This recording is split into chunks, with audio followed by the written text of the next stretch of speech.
Guys, welcome to another episode of American Kismet. Today we're playing Mary in the Mirror. Yeah, Mary in the Mirror. Alright, Victoria does not want to do it. She's afraid. Mary Whitford. Mary Whitford. Alright, this is Scary Story Rides game, and we're going to check it out. Alright, let's do this.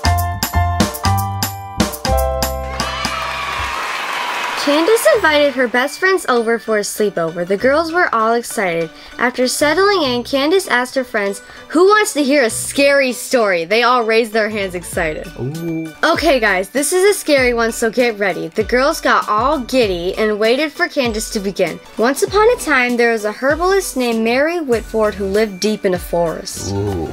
Mary was a beautiful woman who had become a powerful healer and would make potions with herbs to heal people from their illnesses. She was the best healer anyone had ever known. I'm not trying to be rude, Her but lipstick. I don't like how her face, please, no. Yeah, the lipstick's a little much. Especially for somebody living out in the woods, Yeah. playing with herbs. Everyone would always comment about Mary's beauty and many men courted her secretly, but Mary was more interested in making medicine than getting married. Ooh, she liked plants more than men. But then one day, while Mary was out in the forest collecting mushrooms, she tripped over a chain and fell face first into a large bear trap that snapped closed on her face. Ooh, ouch! Eee! Ow. Mary managed to break free of the trap, but her face had become horribly damaged. She refused to see anyone for over a year while she tried different medicines to heal the scars on her face.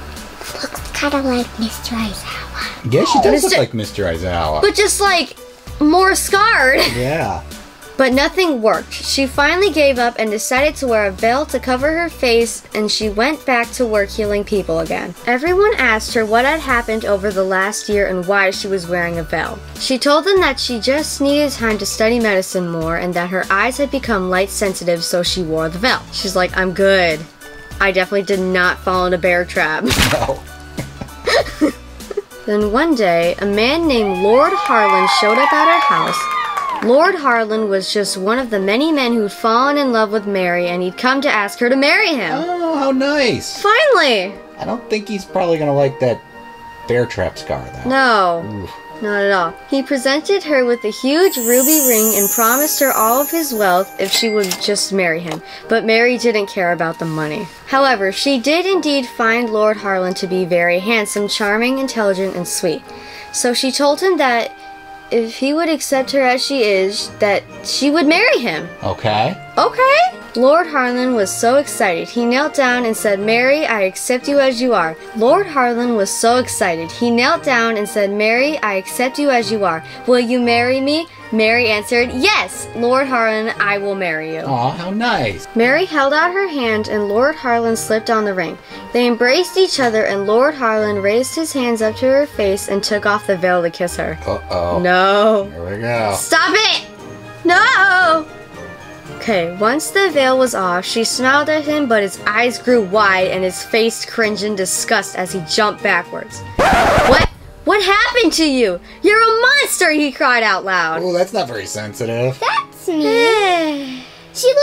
I bet she's gonna like, I fell in a bear trap, okay? Yeah, deal with it. Alright, in that single moment, Mary's heart was shattered completely. Lord Harlan ran from Mary's house, screaming aloud, Witch! Witch! Mary Whitford is a witch! What? What? They just got stuck in a bear trap. Well, I Okay. mean, she didn't tell him. I understand being a little surprised by the bear trap thing. Like she could have warned him. Literally. But saying she's a witch, that's just, okay, going a little That's far. messed up. Word spread throughout the villages that Mary Whitford had become a witch and she practiced black magic, which wasn't true at all. Oh my goodness. Oh! They're actually believing him! What? These two guys are gonna burn her! This girl's just like, like she's happy? Now she's like, why heavens! She likes drama. Oh. Oh, this guy's setting up a poster Yep. that Mary Whitford is a witch. Yes. The local people from the surrounding villages gathered together to confront Mary. They went to Mary's tiny house and kicked down her door. This guy should not be confronting anybody about their face. No, this girl. Well, The entity of sass. Just. I do not like your face. They dragged her out of her house and tore off her veil. They screamed in horror at the scars on Mary's face and began taunting her and laughing at her. Oh, these people. Okay. Oh, she started crying. Even the prince. Yes. Look at that one girl with the smirk on her face. She's like, ah. Just, now he's mine. They even made up a rhyme for her. Mary, Mary, once so lovely. Mary, Mary, now so ugly. Ooh, are these supposed to be adults? These people are nasty. Yeah. Alright, Mary sat on the ground and wept as the villagers burned down her house and left. After that, Mary moved deeper into the forest and lived in a small mud and grass hut. She was filled with anger at how horribly she was treated and how she was betrayed. So she spent her time learning witchcraft and cast a spell on the world that would last forever.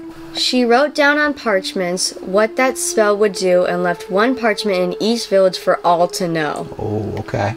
The spell would curse anyone who repeated that ugly rhyme that the villagers made up about Mary by turning their faces into that of a real monster. And if you repeat her name 3 times in front of a mirror in a darkened room, she will appear inside of it looking back at you and something terrible happens. Uh-oh, what's gonna happen? Boo! Candace screamed. The girls all screamed with fright. Oh my goodness! There's always a girl that does that.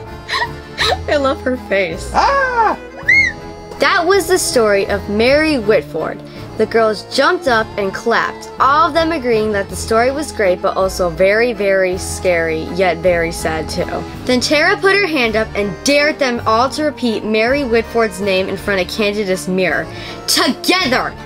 At first they all said, no way, but after a little convincing they decided to do it. Uh-oh, this is not good. The girls lit some candles, turned out the lights, and stood in front of the mirror and said the name Mary Whitford 3 times and waited. Suddenly, a frightening face appeared in the mirror and Candace screamed, but nobody else did. She looked at her friends and asked, did you see that? But they all said no. It was then that they admitted that they said the name with their eyes closed. Candace was the only one who kept her eyes opened, and then suddenly, 2 long and frightening hands reached out from the mirror and grabbed Candace, pulling her inside of it. Uh-oh. Ah! Now the girls could see Candace inside the mirror looking back at them.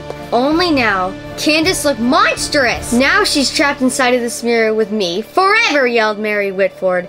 She glared at the girls and let out a horrible scream before disappearing with Candace. Oh no, she's hers now. No one ever saw or heard from Candace again! Okay, Poor it's Candace. jump scare time. Alright, time for the jump scare. You know it's coming. Let's excited. see. Oh. If you repeat her name 3 times in front of a mirror, no, don't do it! Yeah, don't do it. Just don't. Jump scare.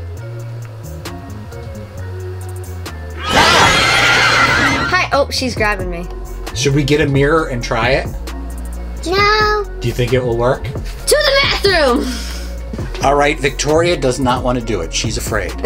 We are going to give it a shot, right? Alright, let's do this. Mary Whitford, Mary Whitford, Mary Whitford. See anything? All I see is our subscribers. And I see you subscribing right now. Yeah, all right. So you see people subscribing? That means you should do it too, right? Yeah, well, that's it, everyone. And also make sure to hit that subscribe button and turn on that bell to turn on notifications. Well, if that's it, everyone, bye!